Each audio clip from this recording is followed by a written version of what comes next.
ये जो क्वेश्चन है ये फ्रिक्शन और रोटेशनल मोशन का एक बेहतरीन कॉम्बिनेशन है। ये क्वेश्चन लिया गया है एस एस क्रोटोव का aptitude test problems in physics किताब से और ये है question number 50 from chapter number 1। यहाँ पर अगर आप सिनेरियो को देखते हैं तो कहा गया है कि एक हॉरिजॉन्टल सरफेस है, मान लीजिए टेबल टॉप हॉरिजॉन्टल सरफेस, उसके ऊपर एक ऐसा सिस्टम रखा गया है जो कि दो रॉड्स से बना हुआ है। दो रॉड्स को वेल्ड किया गया, मान ले वेल्ड किया गया, 90 डिग्री के एंगल उनके बीच बन रहा है। अगर ऊपर से आप देखें तो आपको ढांचा कुछ इस तरह का दिखेगा, ये एक रॉड, ये दूसरा रॉड, दोनों को बीच से वेल्ड किया गया। दोनों का लेंथ जो है लेंथ एग्जैक्टली सेम है, लेकिन दोनों का मास सेम नहीं है। एक का मास m1 है और दूसरे का मास m2 है। हम क्या करते हैं, एक का मास, इसका मास m1 और इसका मास लेट अस से m2 है, इसका मास। अब यहां पर कहा गया है कि इसे ठीक बीच से बांधकर खींचा जा रहा है, हॉरिजॉन्टली खींचा जा रहा है। ऐसे में जिस धागे से पकड़ के आप खींच रहे हैं उसके साथ कोई एक रॉड लेट अस से m1, सवाल के हिसाब से जिसका मास m1 है, उसके साथ ये कितना एंगल बनाएगा ये हमें पता करना है। Let us say that angle is phi. तो नेचुरली जब आप बांध के खींच रहे होंगे, नेचुरली जो आपका टेंडेंसी होगा वो ऐसा होगा कि आप इसे सीधा खींचेंगे। लेट अस से अगर आप सीधा खींच रहे हैं, बिल्कुल सीधा खींच रहे हैं इन द सेंस कि ये अगर 90 डिग्री का हुआ तो ये 270 डिग्री का होगा, ठीक उसके बीचों बीच पकड़ के आप खींच रहे हैं, मतलब 135 डिग्री का एंगल बना के आप खींच रहे हैं, बिल्कुल नेचुरली, बिल्कुल ऐसे खींच रहे हैं ताकि ये जो लाइन है, जिस लाइन के अलॉन्ग आप खींच रहे हो वो स्पेस, ये जो बॉडी है उस लाइन के अलॉन्ग वो सिमेट्रिकल हो, दोनों तरफ सिमेट्रिकल हो। सिंपल सिनेरियो, आप किसी भी एंगल में खींच सकते हैं, अल्टीमेटली रिजल्ट वही आएगा। जस्ट मैं समझाने के लिए मैं सीधा खींचूंगा और ये रोटेट करेगा, तो ये कैसा रोटेट करेगा, ये अल्टीमेटली क्या एंगल बनाएगा, इस जिस लाइन के अलॉन्ग आप खींच रहे हैं उसके साथ ये कितना एंगल बनाएगा, वही हमें इस क्वेश्चन में पता लगाना है। इस प्रॉब्लम को अलग अलग तरीके से सॉल्व किया जा सकता है। जब आप इसे सॉल्व करेंगे, अलग अलग तरीके का अप्रोच आप अडॉप्ट करेंगे तो ये आपको बहुत कुछ सिखा सकता है। चलिए देखते हैं ये क्या क्या हमें सिखा सकता है। सबसे पहले हमेशा की तरह मैं आपसे यही कहूँगा कि ये आप सवाल ये पढ़ लीजिए, वीडियो को पॉज करके पढ़ लीजिए और ख़ुद से एक बार सॉल्व करने की कोशिश कीजिए। आई होप कि आपने किया होगा। चलिए देखते हैं। तो एक बार मैं क्वेश्चन को फिर से पढ़ लेता हूँ, शायद कुछ डेटा छूट गया हो। दो रिजिडली कनेक्टेड होमोजेनस रॉड्स है ऑफ सेम लेंथ, मास एक का है m1 और दूसरे का m2, form an angle π/2, 90 degree का एंगल दोनों के बीच बन रहा है। यहाँ पर 90 डिग्री का एंगल है जैसे कि मैं कह रहा था, और and rest on rough horizontal surface, this surface is not smooth. ठीक है, शायद मैं स्मूथ कह गया था ना, जो भी है, this is not a smooth horizontal surface, that is a rough horizontal surface.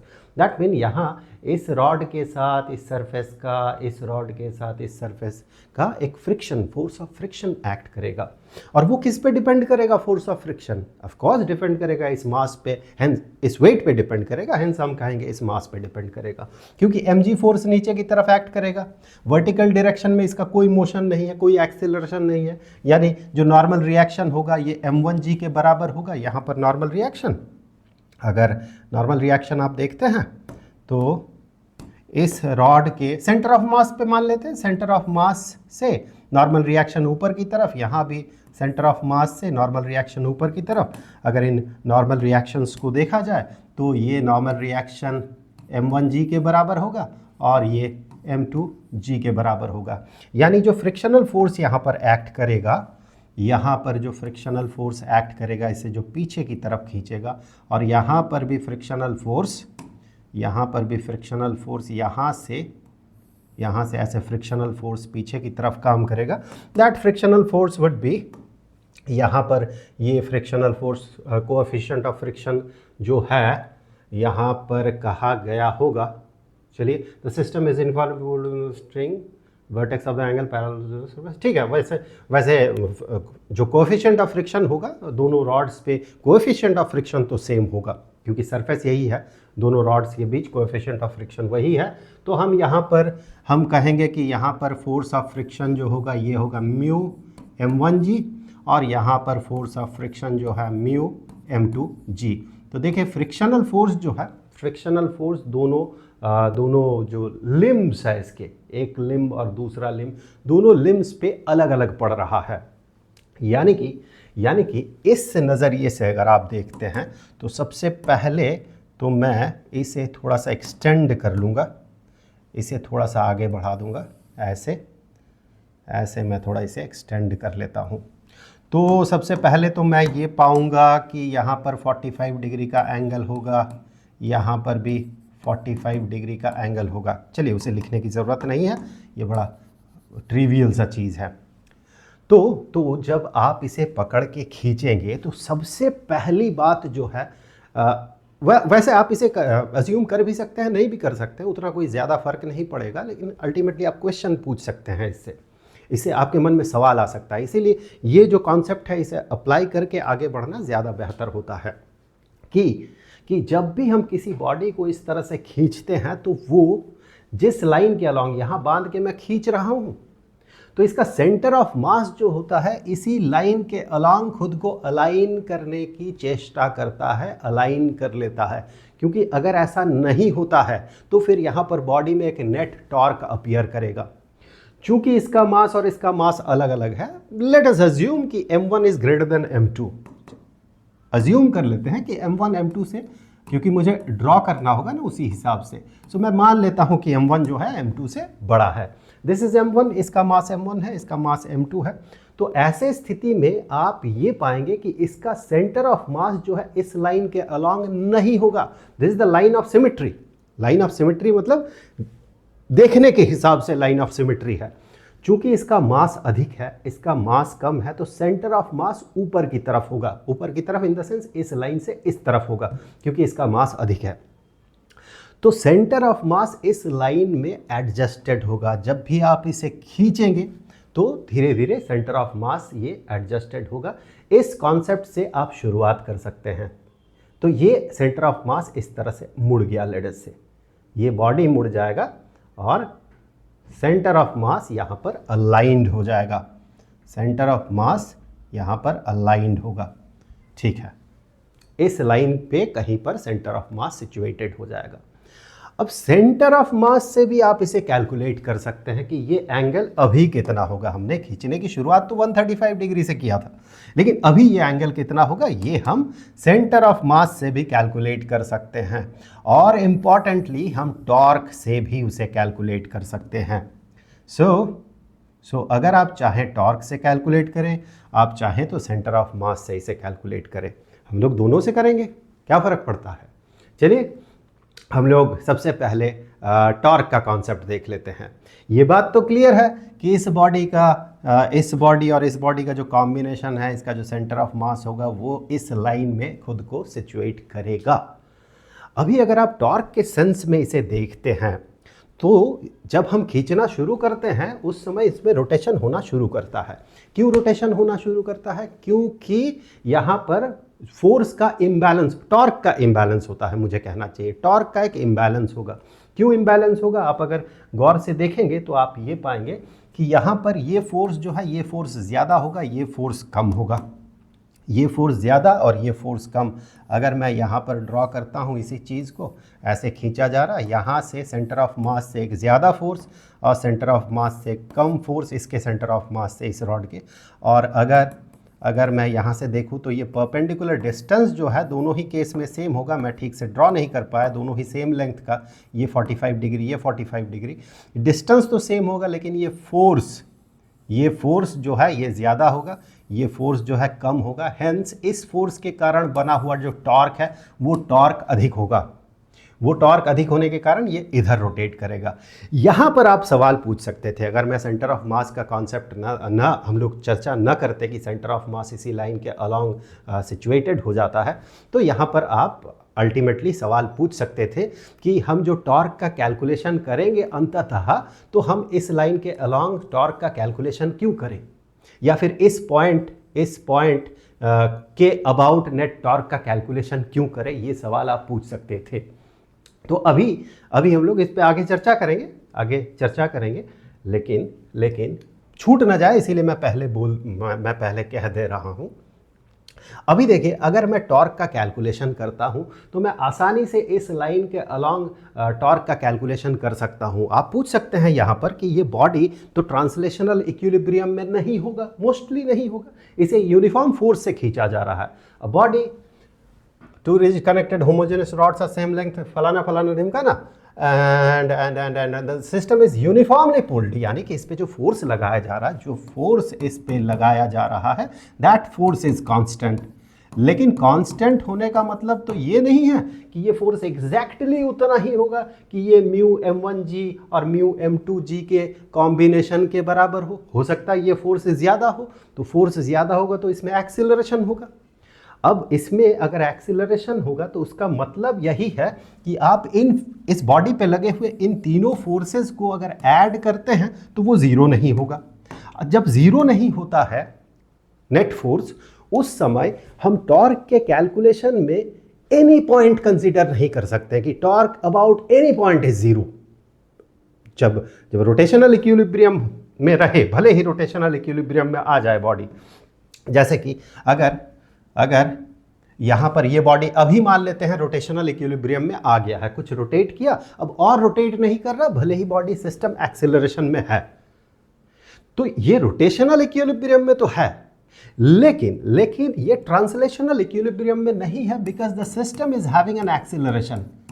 System में एक्सेलरेशन है, system is having an acceleration, that mean force net जो है, net force is not equal to zero.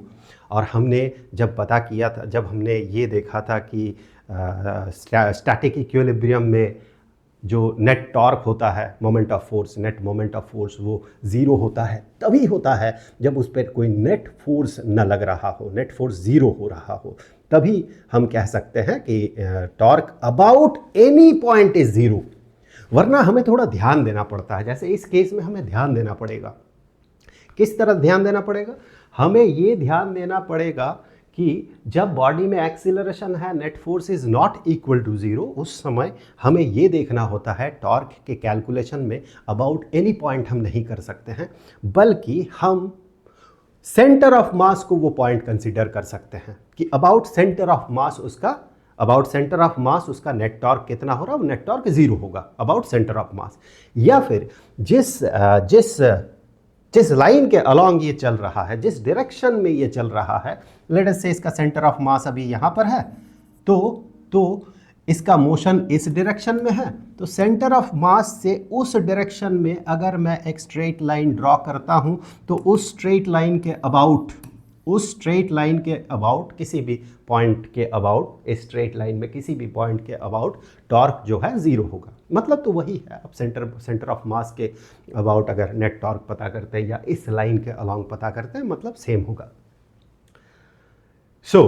अब चूंकि centre of मास से हमें consider करना है कि ये जो इसके कारण, इस फोर्स के कारण जो फ्रिक्शनल फोर्स होगा और यहाँ जो फ्रिक्शनल फोर्स होगा, उसके कारण बना हुआ जो टॉर्क होगा, नेट टॉर्क ज़ीरो होगा।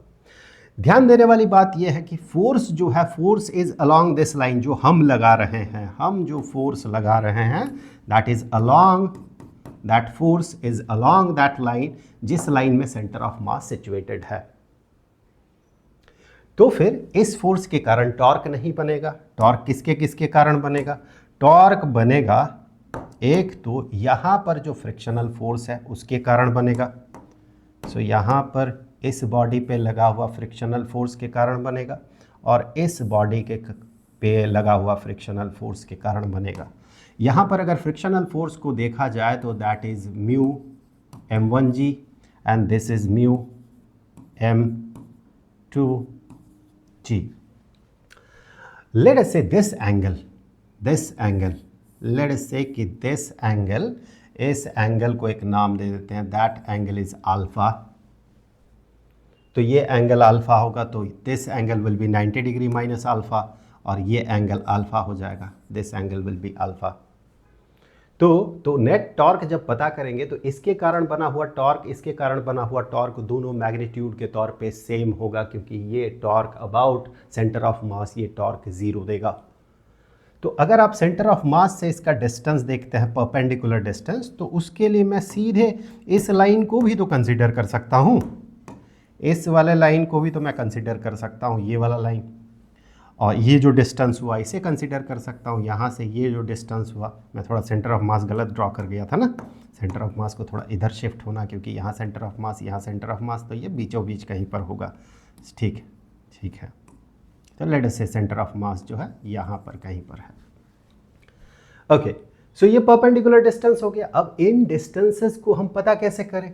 इन डिस्टेंसेस को पता करने के लिए देखिए यहाँ पर अल्फा है और ये हाइपोटेन्यूज जो है इस ट्राइंगल का, that hypotenuse is L divided by 2, क्योंकि इस रॉड का सेंटर ऑफ मास इसका जियोमेट्रिक सेंटर में होगा, क्योंकि दो यूनिफॉर्म रॉड्स को दो होमोजेनस रॉड्स को, होमोजेनस यानी उसका डेंसिटी हर जगह पे बराबर है, तो इसका जो सेंटर ऑफ मास होगा इसका जियोमेट्रिकल सेंटर में होगा, इसका सेंटर ऑफ मास भी इसके जियोमेट्रिकल सेंटर में होगा।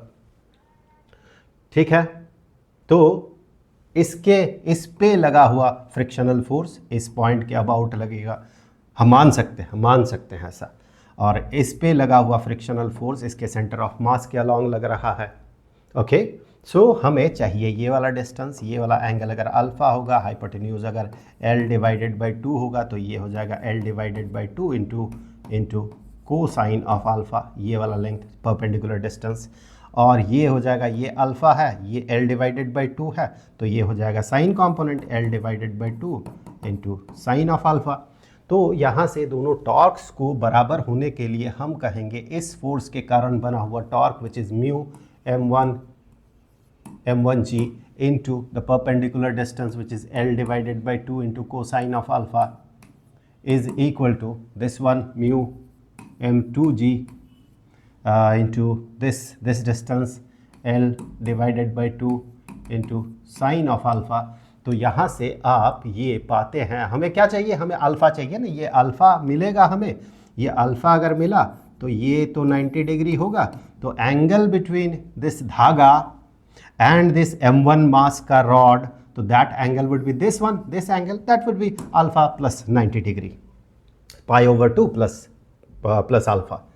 तो हमारा टारगेट है अल्फा पता करना, तो अल्फा यहाँ पर होगा कितना, अल्फा के लिए यहाँ कोसाइन है, यहाँ पर साइन है, साइन डिवाइडेड बाई कोसाइन कर देंगे, L divided by 2 L divided by 2 cancel हो जाएगा, म्यू जी यहाँ से और यहाँ से कैंसिल हो जाएगा, यहाँ से म्यू जी कैंसिल हो जाएगा।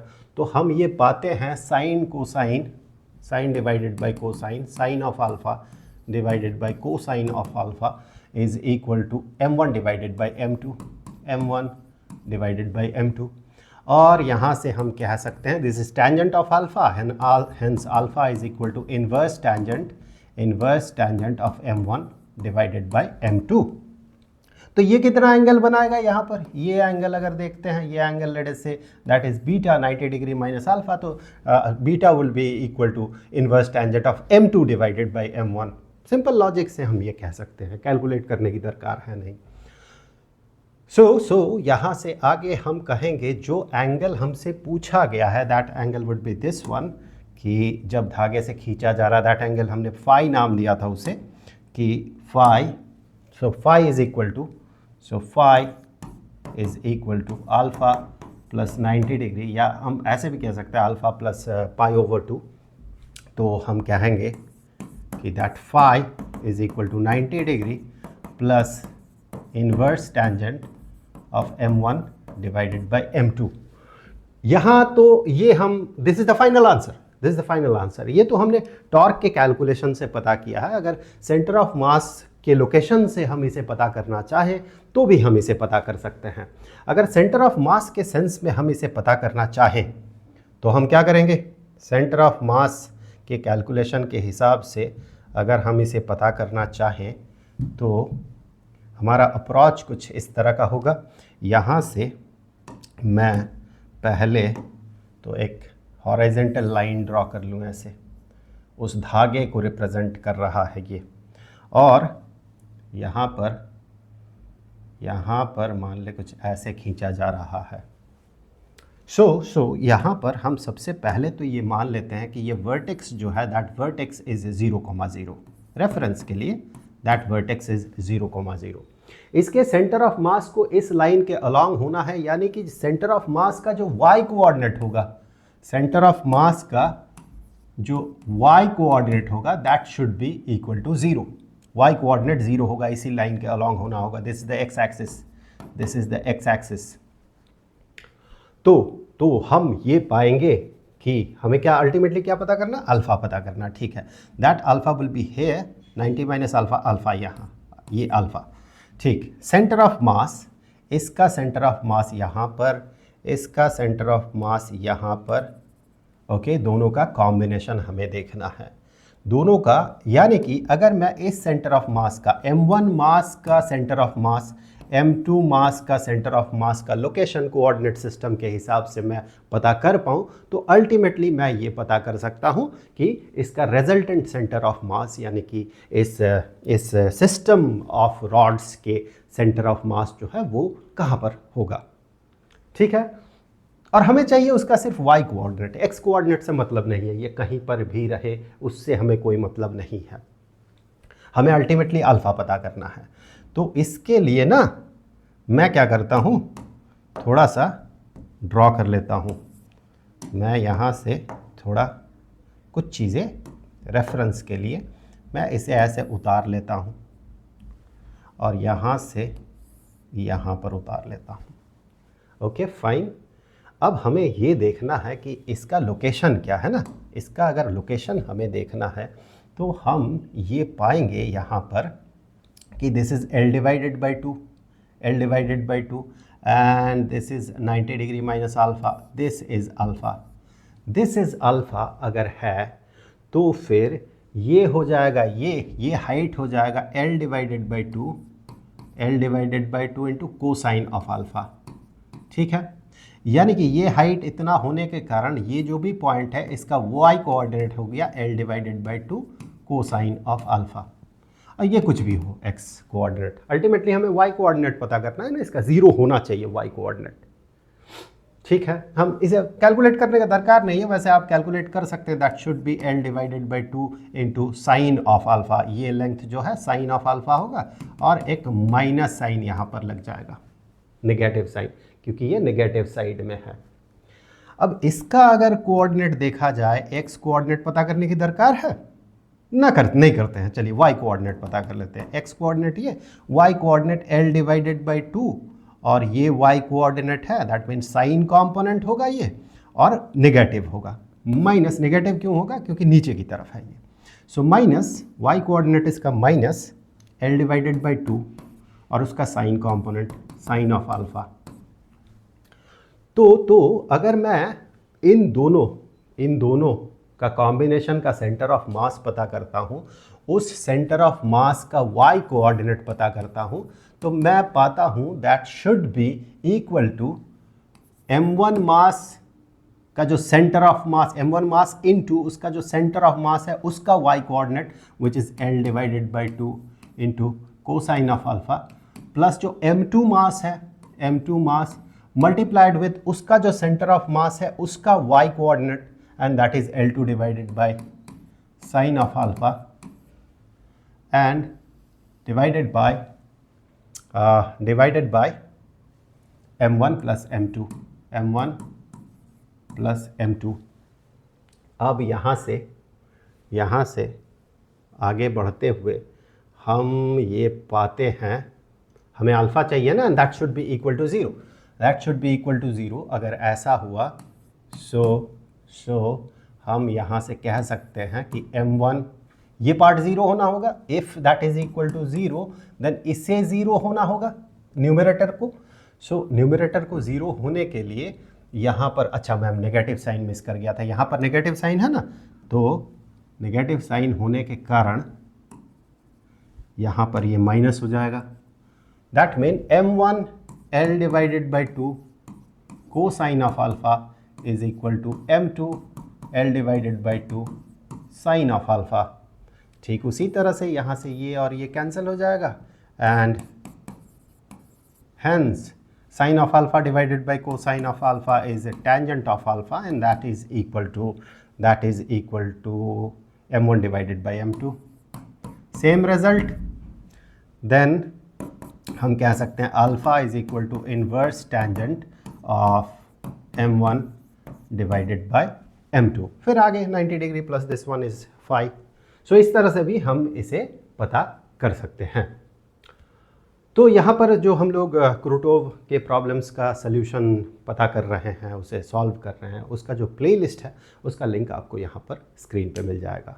जल्द मिलेंगे.